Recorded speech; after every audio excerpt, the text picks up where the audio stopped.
ជារៀងរាល់ខែបងខាងអ្នកងារសវនកម្មពន្ធដាររវល់ខ្លាំងណាស់មែនអត់ធ្វើម៉េចឲ្យប្រកាសពន្ធឲ្យតាន់ deadline ឲ្យភ្ញៀវដល់រវល់ច្រើនអញ្ចឹងយើងចង់បរិក្រុមហ៊ុនឲ្យធំយើងចង់មានពេលវេលាច្រើនទៅរកភ្ញៀវថ្មីបន្ថែមគឺលៃលកពេលវេលាអត់បាន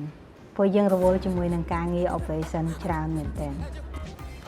បងប្អូនទាំងអស់គ្នាចុះបើខ្ញុំប្រាប់ថាការរៀបចំការប្រកាសពន្ធប្រចាំខែដែលធ្លាប់តែស្មុគស្មាញហើយចំណាយពេលច្រើនថ្ងៃមកធ្វើរយៈពេលតិចជាង5នាទីហើយបុគ្គលិករបស់បងប្អូនមានឱកាសពង្រឹងសមត្ថភាពខ្លួនឯងហើយគាត់អាចក្លាយទៅជាអ្នកប្រឹក្សាយោបល់ឬមួយក៏គាត់ម្នាក់អាចកាន់បានច្រើនអតិថិជនបងប្អូនទាំងអស់គ្នាចង់ដឹងអត់ថាគេធ្វើដោយរបៀបណា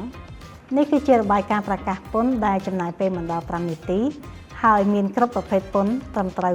100% ដែលអាចឲ្យបងប្អូនទាំងអស់គ្នាយកទៅធ្វើការប្រកាសពន្ធប្រចាំខែបានហើយនេះគឺជាហេតុផលដែល Simplify ជួយឲ្យបងប្អូនទាំងអស់គ្នាចំណាយតិចចំណេញច្រើន